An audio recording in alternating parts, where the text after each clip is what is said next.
People often ask me what kind of woman it takes to melt a man who spent years building a fortress around his heart. You'd think it'd be someone glamorous, maybe a model or an actress.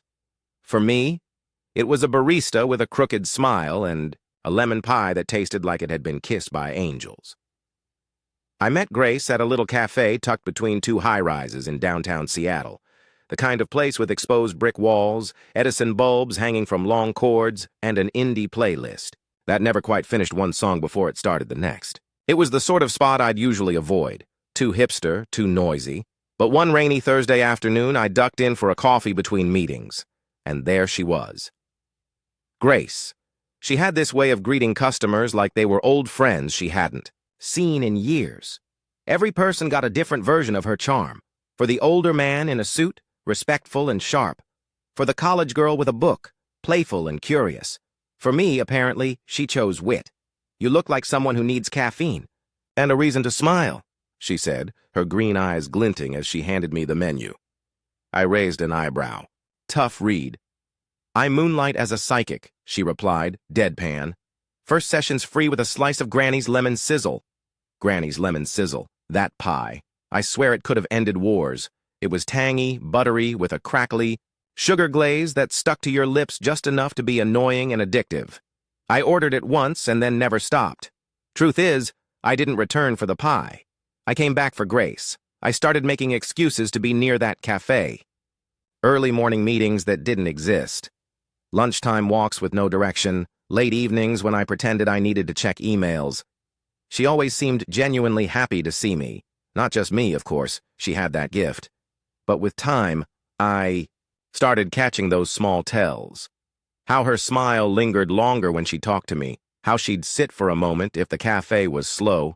Ask me about my day. Make me laugh with some absurd story about her coworker mixing up almond milk and oat milk for a lactose-intolerant regular. I wasn't a teenager. I'd made my fortune automating logistics systems for e-commerce giants. I sold my first software suite before I turned 30. My days were packed with deadlines, numbers, acquisitions, and boardrooms full of people who smiled at you while planning your funeral. In that world, no one had time for sincerity. Grace felt like sunlight on steel.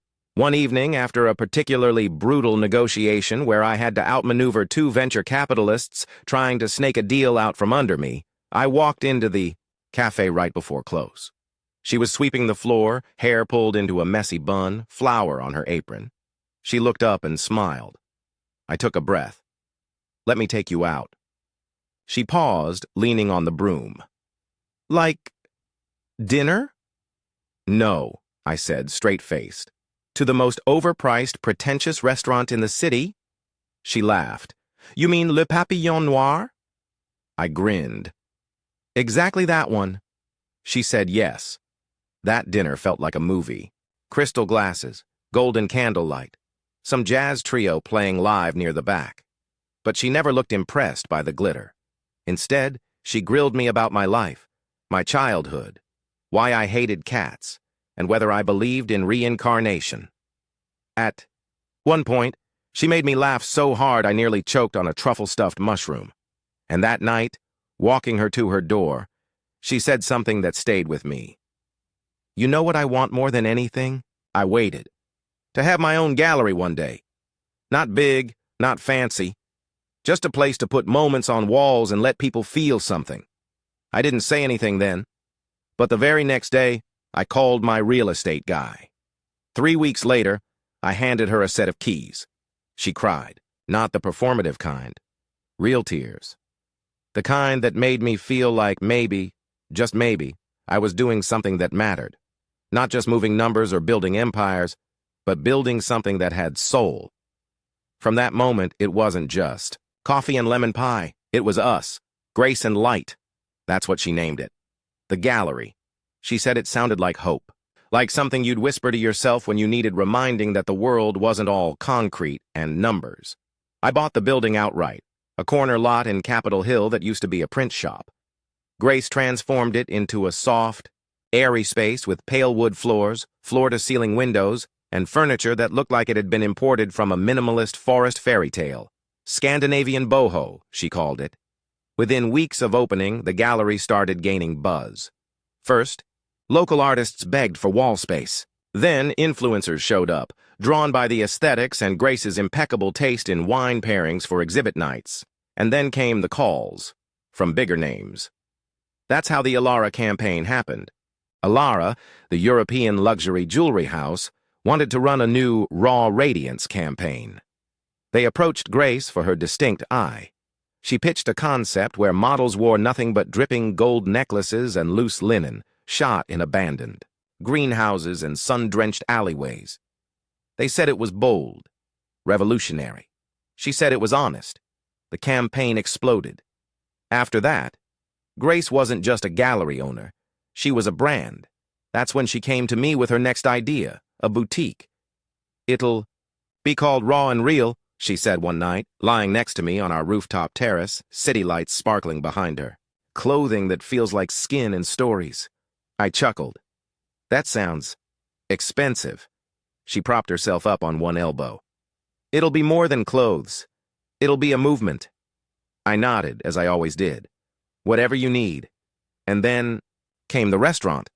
Because of course it did. "Bitter honey," she said, biting into an actual honeycomb during brunch. "Vegan, edgy, sustainable, menu based on emotional color palettes." That one made me raise an eyebrow. She grinned. "Don't worry, I'll explain it in a deck." It became our inside joke. She'd pitch wild ideas with a mock-serious face, and I'd play the straight man who eventually caved. Truth was, I admired the hell out of her. Grace was fire and wind and wild instinct. I was structure, logic, and bottom lines. She made me feel like maybe I could live outside the spreadsheet. I never asked to see the spreadsheets. I funded everything. Gallery renovations, boutique launches, restaurant staff, even the marketing firm she wanted from New York that specialized in aesthetic storytelling. She handled it all with such confidence, such presence, that I never doubted. And when I once jokingly said, "You know I've spent more on your projects than I did on my own startup," she didn't flinch. She leaned in, cupped my cheek, and said, "I don't want your money. I want your belief." That line, that damn line. It became my soft spot, the thing that made me silence my doubts whenever they arose, like the night I came home late from a business trip to Chicago and found her whispering on the phone in the kitchen. It was past midnight, and the only light was from the fridge. She didn't hear me come in. Her tone was low, clipped, tense in a way I hadn't heard before. I stepped into the room just as she said, "No, we can't risk that. Not yet." She froze when she saw me. "Everything okay?" I asked, trying to sound casual. She blinked, then smiled like she always did. "Yeah. Panic over a coffee supplier. They messed up an Ethiopian batch for bitter honey. Had to sort it out." I nodded.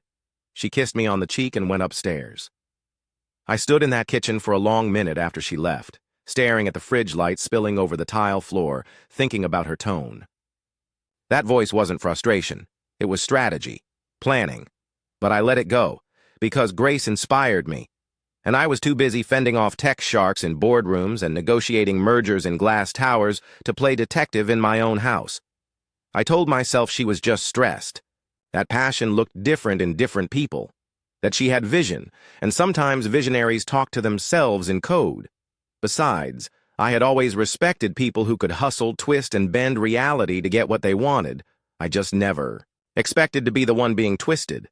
I'd been gone 3 days, a conference in Austin, logistics, AI optimization, the usual. Long panels, forced smiles, dinners where the wine flowed but no one actually drank because deals were being made in real time between bites of steak. By the third night, I was running on autopilot.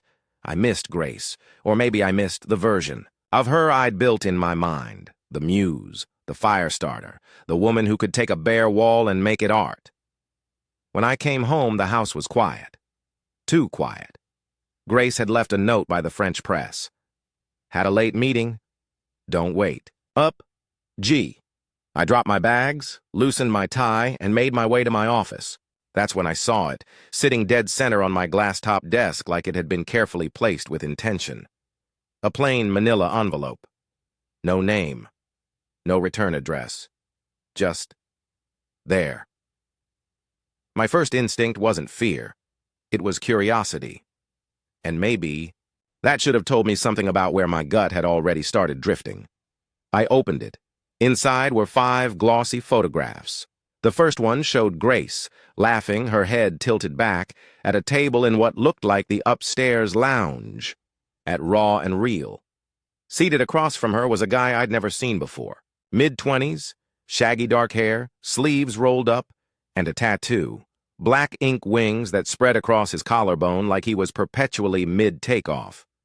The second photo was of them walking down an alley behind the boutique. Her hand was on his arm. The third, more intimate. Him behind her, arms wrapped around her waist, his mouth near her neck. The fourth was taken inside what I recognized immediately as the back room of Bitter Honey. A storage room, supposedly used for wine stock. Her hands were in his hair. His shirt was off. The fifth? That one was nearly in the bedroom above the boutique. And I don't need to describe the pose. You've already guessed it. I didn't throw the envelope. I didn't shout or slam a fist into the desk. I just sat there. Then, after a long pause, I pulled out my phone and started making calls. I have friends, the kind of friends who never ask why. They just ask how fast. Former NSA analysts turned cybersecurity consultants. Retired private investigators who knew how to make the truth bleed without leaving fingerprints. Within 48 hours, I had everything. Grace's projects, every single one, was a carefully constructed house of mirrors. The gallery looked successful on the surface, but the lease hadn't been paid in 2 months. Artists hadn't been compensated for their sales. One of them had filed a quiet complaint with the local arts council. Raw and Real was even worse. The clothing was bought wholesale from overseas and repackaged as handcrafted. Most of the marketing footage was AI-generated.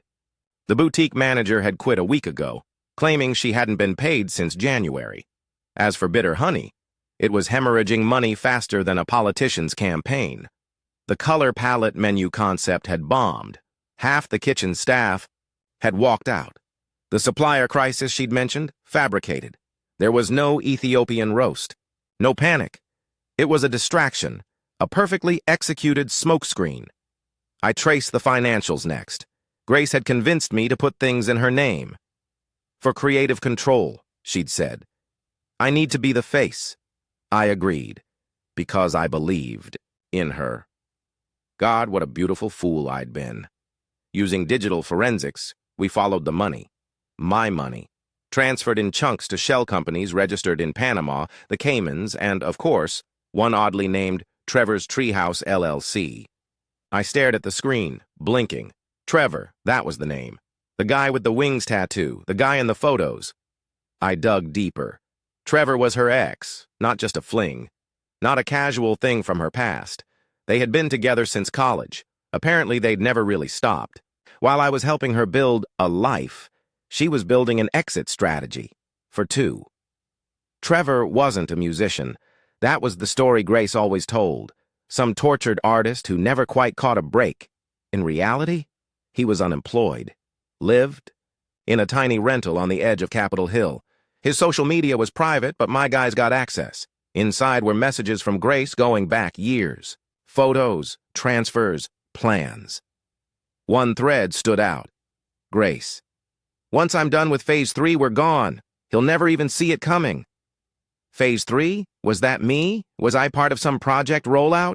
Like a stepping stone between her dreams and her getaway? I should have felt rage. But what I felt instead was awe. Because as twisted as it was brilliant. She used charm, ambition, timing, and me. She built an empire out of nothing but confidence and nerve. And I'd given her the tools. No questions asked, no fine print. She didn't just scam me. She outplayed me.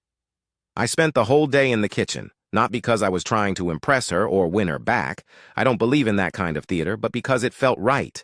Like returning to the beginning just before the end, I made everything she used to love in the early days. The simple things. Grilled eggplant with rosemary glaze, her favorite kale and fennel salad with blood orange vinaigrette.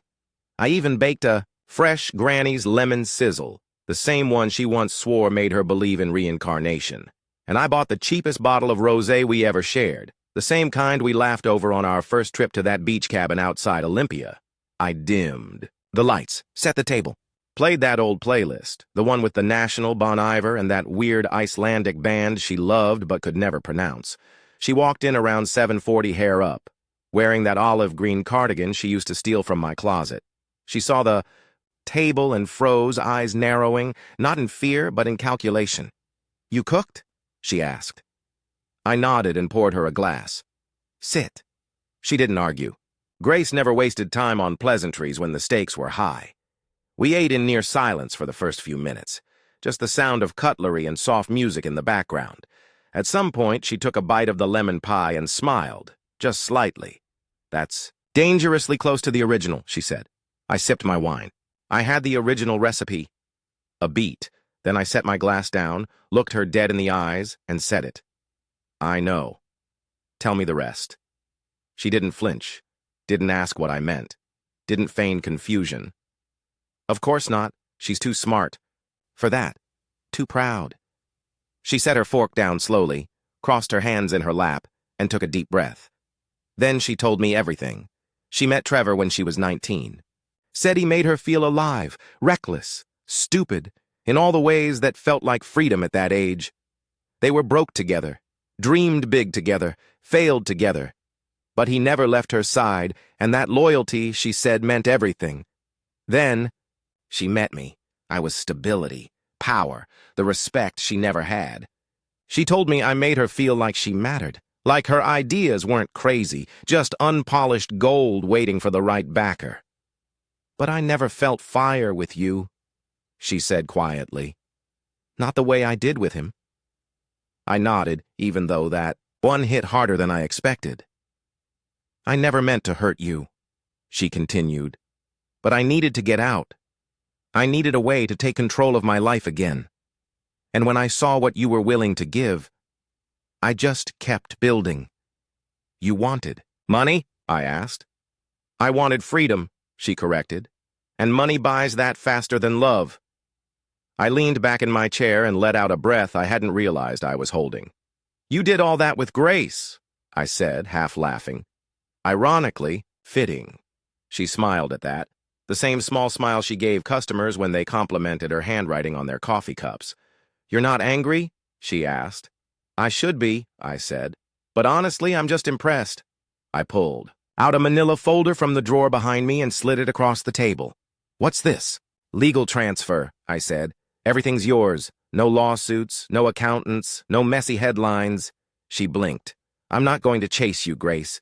You played your game and you won. You earned your exit." She stared at me for a long time, then signed it, just like that. No hesitation. We sat in silence for a while after that. The playlist had looped back to the beginning. The last of the pie sat untouched. Eventually, she stood, went upstairs, and came down 10 minutes later with a small suitcase. One I hadn't seen in years, the old leather one with her initials stamped on the tag.